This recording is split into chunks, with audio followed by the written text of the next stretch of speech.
নমস্কার, আমি টিয়া। আমার নতুন একটা ব্লগে স্বাগত। বন্ধুরা, কেমন আছো? তোমরা ভাবছো টিয়া দিদিভাই তুমি কোথায় চলে গেছো গো, এরকম হেঁটে বেরোচ্ছ? গাইস, এটা কোন জায়গা বলতে পারো? কারা কারা বলতে পারো, ঝটপট বলে দাও দেখি। গাইস, কে কে জানো বলে ফেলো ওই জায়গাটা কোথায়। জানতে চাও তোমরা? অবশ্যই বলবো গাইস। চেষ্টা করব তোমাদের সঙ্গে বেশি বেশি করে শেয়ার করার। জানি না গলা খারাপ, ঠিক করে বলতে পারছি কি না গাইস। চলো তাহলে তোমাদেরকে দেখাই। আজ আমি সকাল সকাল রেডি হয়ে চান টান করে ছেলেকে নিয়ে গেছিলাম আমাদের প্রতাপদিঘি কালী মন্দিরে। কি করতে বলো তো, কেন গেছিলাম তোমরা কি গেস করতে পেরেছো? বলো তো।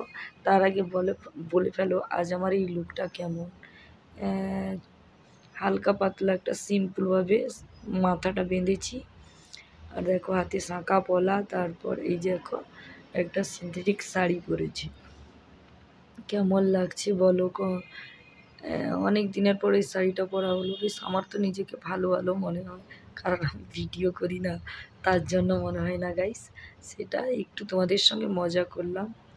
কেন তোমরা আমার ভিডিওটা দেখতে ভালোবাসো, তার জন্য চেষ্টা করি একটু ভালো ভালো করার জন্য আর কি।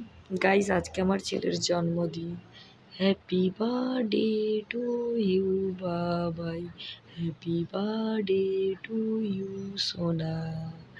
দেখো এই যে আমার সোনাকে নিয়ে এসেছি মা কালীর মন্দিরে।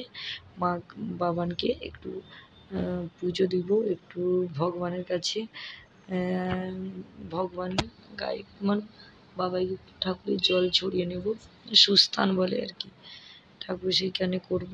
এই দেখো বসছে। আর ছোট্ট বাচ্চা তো এক জায়গায় বসতে খুরখুর করে, প্রচুর দুষ্টু। গাইস, আর এইখানে বসে বসে দু একটা রিলস বানানো। আমার যারা যারা এখনও রিলস দেখোনি, ঝটপট আমার ভিডিওয়ে চলে এসো, আর আমার শর্টে চলে এসো, ভিডিওয়ে চলে এসো, লাইভে চলে এসো ঝটপট। কেমন হয়েছে আমার এই ভিডিওগুলো, কীরকম লাগলো প্লিজ কমেন্ট করে জানিও। আমি চেষ্টা করেছি আমি যতটা পারি তোমাদেরকে দেওয়ার চেষ্টা করেছি। আর প্লিজ বন্ধুরা, সবাই আমার ছেলেকে আশীর্বাদ করো। আজ এর জন্মদিনে সবাই আশীর্বাদ করো। তো বাবা থাকে অনেক দূরে, তাই মার উপর সব কিছু দায়িত্ব থাকে। কারণ আমার ছেলেটা, তার বাবা তো আজকে বাবা হয়তো পাশে নেই, কিন্তু পয়সা পাঠিয়ে দেয় যে বাবাকে এটা কিনে দেবে সেটা কিনে দেবে। তাই আমি সোনাকে নিয়ে গেছিলাম একটু প্রতাপদিঘিতে কালী মন্দিরে, তাই একটু পুজো দিয়ে এলাম ভগবানের কাছে। আর সোনাকে একটু ঘুরিয়েও আনলাম। আশীর্বাদ করো আমার সোনা যেন ভালো থাকে, সুস্থ থাকে, ভালো পড়াশোনায় হয়, মানুষের মতো মানুষ হয়। টাটা।